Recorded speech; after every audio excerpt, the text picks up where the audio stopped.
చేపల చెరువును తలపించేలా రోడ్లపై ఆగి ఉన్న మురికి నీటిని తొలగించాలి సిపిఎం. ఆత్మకూరు పట్టణంలోని గౌరీనాథ్ హాస్పిటల్ దగ్గర చేపల చెరువు తలపించేలా రోడ్లపై ఆగిన నీటిని వెంటనే తొలగించాలని సిపిఎం పార్టీ పట్టణ కార్యదర్శి ఏ రణధీర్, పట్టణ నాయకులు డి రాము నాయక్ అండ్ స్వాములు కోరారు. గురువారం సిపిఎం పార్టీ ఆధ్వర్యంలో కాలనీ ప్రజలతో కలిసి రోడ్లపై ఆగి ఉన్న నీటిలో చేపలు పడుతూ నిరసన తెలియజేశారు. ఈ సందర్భంగా వారు మాట్లాడుతూ గత అనేక సందర్భాల్లో సిపిఎం పార్టీ ఆధ్వర్యంలో మున్సిపల్ అధికారుల దృష్టికి సమస్యను తీసుకువెళ్లినా నేటికీ ఆ సమస్య పరిష్కారం కాలేదన్నారు. ఇప్పటికే దాదాపు 10 మంది కమిషనర్లు మారినా ఈ సమస్యకు పరిష్కారం చూపలేదన్నారు. దీనివల్ల ప్రజల కనీస మౌలిక వసతులను పరిష్కరించడంలో మున్సిపల్ అధికారులకు ఎంత శ్రద్ధ ఉందో అర్థమవుతుంది అన్నారు. చిన్నపాటి వర్షాలకు రోడ్లపై నీళ్లు ఆగి దోమలు వ్యాప్తి చెంది కాలనీ ప్రజల విషజ్వరాలు, అంటురోగాలు బారిన పడుతున్నారన్నారు.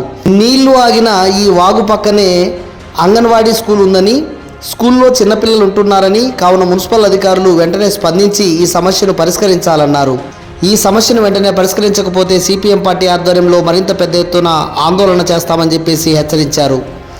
కార్యక్రమంలో కాలనీ ప్రజలు లక్ష్మమ్మ, భద్రమ్మ, కాశీ విశ్వనాథ్, లక్ష్మయ్య గౌడ్, చందు, జోసెఫ్ తదితరులు పాల్గొన్నారు.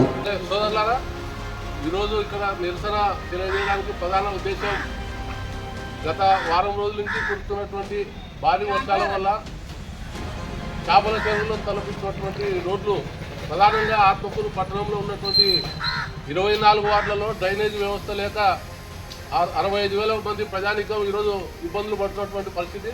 మనం ఇక్కడ నిరసన తెలుపుతున్నటువంటి ఈ నీళ్లు ఈ ఏరియా ఒకటే కాదు, దాదాపు కేజీ రోడ్డు మీద రఘునాథ్ సెంటర్ నుంచి పారేటువంటి నీళ్లు మొత్తం కూడా ఇక్కడ వచ్చి స్టోరేజ్ అయ్యేటువంటి అవకాశం ఉంది.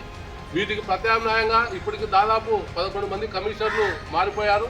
వచ్చిన ప్రతి కమిషనర్ కూడా సిపిఎం పార్టీగా పిలుచుకొచ్చి చూపించడం తప్ప ఆచరణలో మేము డ్రైనేజ్ చేస్తామని చెప్పి చెప్తున్నారు తప్ప ఆచరణలో డ్రైనేజ్ చేసేటువంటి పరిస్థితి లేదు.